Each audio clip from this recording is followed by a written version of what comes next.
One of the ways that I know that I am healing and I am not the same person and I'm on this different trajectory of life, there has been a paradigm shift in the world, and I've definitely joined that shift. I'm Kia McLean, the poet, the healing pen coach. I work primarily with women to use the pen as a tool and a resource to heal. And here's something that I know. I know that there are people in my life that truly love me and care about me and want to see the very best and want the very best for me. You know how I know that? I'm tearing up even saying this. No, actually, my allergies are like so bad right now. But anyway, the reason that I know that is because the people who truly love me, the people who are also healing themselves, they clap for me and they tell me, I see your growth. I love it. I'm happy for you. I appreciate the fact that you've done this work for yourself because it helps me to see more of my own self and where I may need to develop and grow.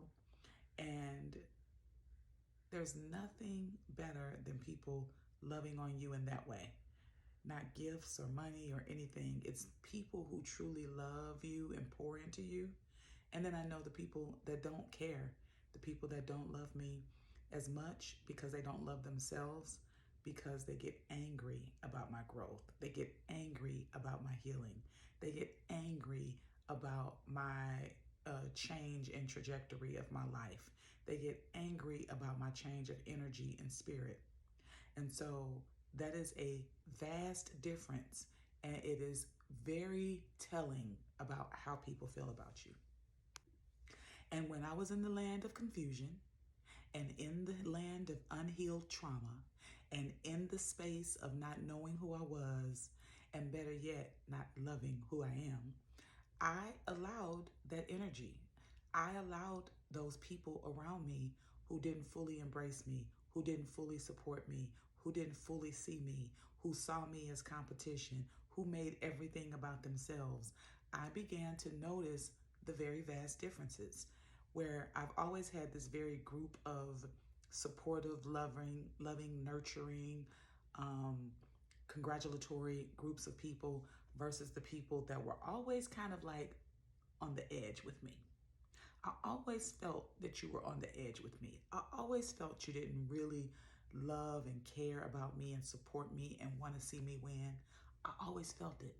But because I wanted your love and your support and your, I don't know, just your attention in some ways, I would neglect that feeling and I would neglect myself. But now that I know better, I do better. I do not allow your negative, ugly, traumatic energy into my space. And I don't care if you have discovered and understand that I see it, that I know it, that I understand exactly who you are, and I still love you. I still care for you. I still send you love and light. I wish you nothing but success. I wish you nothing but abundance and prosperity in your life. But most importantly, I wish you healing. I wish you self-accountability. I wish you to understand that once you begin to embrace yourself and you begin to love yourself and you begin to heal and you get to see the value in doing that work, that you too will be a shining, high beaming light for the world. As I've journaled over the years, I've began to see a pattern about myself. I began to see a pattern in other people. I began to see how I was not showing up fully, authentically for myself as myself.